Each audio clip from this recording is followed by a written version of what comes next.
Siapa penemu benua Amerika? Dan peta misterius apa ini? Ribuan orang belum bisa memecahkan misterinya. Kamu akan kagum mendengarnya. Kalau kamu belum menonton episode sebelumnya, aku sarankan kamu menontonnya dulu. Sebelum aku bahas tentang peta misterius ini, aku akan memberitahumu siapa pembuatnya. Piri Reis adalah seorang peneliti Muslim dan komandan Angkatan Laut. Kamu mungkin pernah dengar tentangnya. Nama lengkapnya Ahmed Muhyiddin Piri. Beliau lahir di distrik Gelibolu, Turki. Pusatnya armada umat Islam. Syekh al-Islam pada zaman itu yang bernama Ibnu Kamal berkata, masyarakat Gelibolu menghabiskan hidup mereka di laut.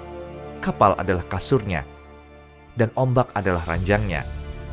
Tapi yang membuat Piri Reis berbeda adalah pendidikan yang ia terima dari pamannya. Pamannya, Kemal Reis, memberi kontribusi signifikan bagi sejarah Islam. Beliaulah guru Barbaros bersaudara. Selain itu, Kemal Reis adalah seorang komandan yang mengukir sejarah pada pertempuran laut. Sampai-sampai strateginya digunakan di semua pertempuran laut di tahun 1499 yang pertama kali terjadi saat pertempuran di Sapienza. Umat Muslim menghebohkan dunia dengan kecerdasannya dan melakukan sesuatu yang tidak terduga. Senapan digunakan untuk pertama kalinya dalam sejarah Angkatan Laut. Setelah itu, senapan jadi senjata utama dalam setiap pertempuran laut. Piri Reis mendampingi pamannya hampir pada setiap pertempuran dan mempelajari semuanya. Tapi beliau memiliki kemampuan lebih dari pelaut lainnya yang membuatnya dikenang. Piri Reis sangat berbakat dalam menggambar, dan bakatnya digunakan atas nama Islam dan penelitiannya. Itulah mengapa beliau menjadi salah satu pembuat peta paling terkenal dalam sejarah. Setelah kematian pamannya, Piri Reis mengikuti jejaknya dan mengibarkan bendera Islam melintasi lautan. Sekarang kita masuk ke topik utama kita. Peta yang digambar Piri Reis banyak dibicarakan karena peta itu adalah peta benua Amerika. Faktanya ini adalah peta tertua benua Amerika.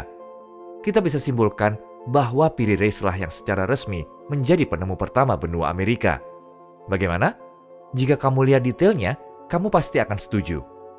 Tentu saja ada orang lain yang lebih dulu. Kita membuktikannya pada episode sebelumnya. Dan jika kamu bertanya mengapa Piri Reis yang pertama, karena ialah yang pertama kali menggambar peta paling detail untuk kedua benua Amerika. Itu sebabnya dia pantas mendapatkan gelar sebagai penemu pertama benua Amerika. Piri Reis menjelaskan pelayarannya ke benua Amerika dalam bukunya yang berjudul Bahriye, dan memberikan bukunya kepada Sultan Sulaiman Al-Qanuni. Bukan itu saja, ini menakjubkan dan sulit dipercaya, tapi kamu bisa lihat Piri Reis juga menggambar garis pantai Antartika. Artinya, beliau juga menjelajahi daerah-daerah itu. Seperti episode sebelumnya, peta ini membuat takjub ilmuwan dan bahkan NASA. Kamu bisa lihat mengapa mereka terheran bagaimana beliau mencapai benua Antartika di zaman itu dengan sumber daya yang terbatas. Bukannya itu aneh? Tapi kalau kamu lihat dengan jeli, kamu akan lihat banyak hal menarik. Contohnya, kamu harus menonton film dokumenter yang dibuat History Channel. Pada 1929, seorang sejarawan menemukan peta dari kulit rusa. Peta itu adalah milik Piri Reis, seorang laksamana Turki yang hidup pada abad ke-16. Saat dibandingkan dengan peta lain dari zaman itu, di peta itu terdapat daratan yang belum pernah dijelajahi.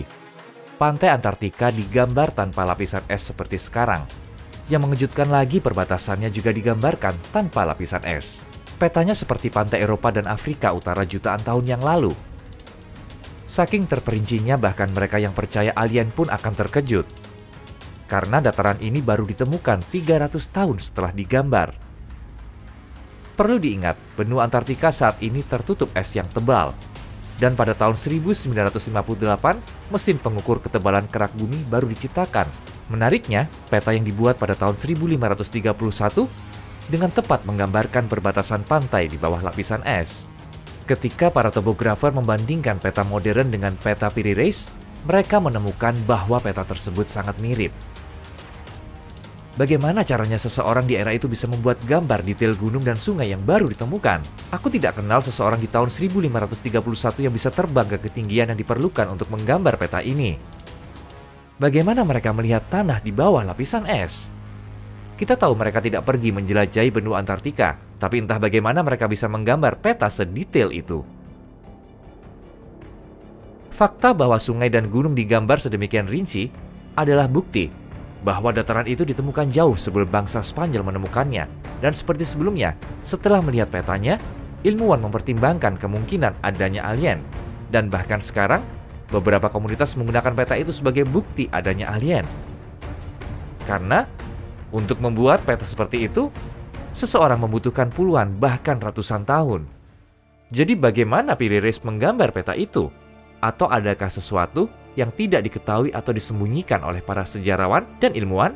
Perlu diingat, bukti di episode sebelumnya, kita dapat menjelaskan kemungkinan bagaimana Piri Reis mampu menggambar peta seperti itu dalam waktu yang singkat. Orang-orang yang bermigrasi dan tinggal di benua Amerika akan lebih masuk akal kalau orang-orang itulah yang membantunya menggambar peta yang begitu akurat.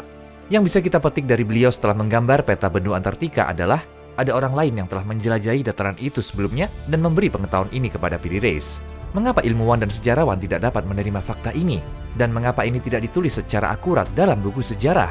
Mungkin mereka tidak mau mengakui kalau umat Islam penemu pertama benua Amerika. Dalam video ini, kita bicara tentang pahlawan yang melakukan penelitian atas nama Islam di dunia. Piri Reis, beliau adalah pahlawan umat muslim yang berkomitmen melakukan penelitian dan tetap menjadi komandan angkatan laut di armada bangsa Ottoman sampai akhir hayatnya. Komandan ini berpulang pada usia 90 tahun dan menyelesaikan misinya. Biarkan video pahlawan hebat ini menjadi kado bagi musuh yang mencoba menciptakan ilusi bahwa umat Islam tertinggal dalam pengetahuan, filsafat, dan bidang lainnya. Jika kamu ingin lebih banyak video seperti ini, silakan like dan tulis komentarmu. Semoga Allah Subhanahu wa Ta'ala selalu bersamamu.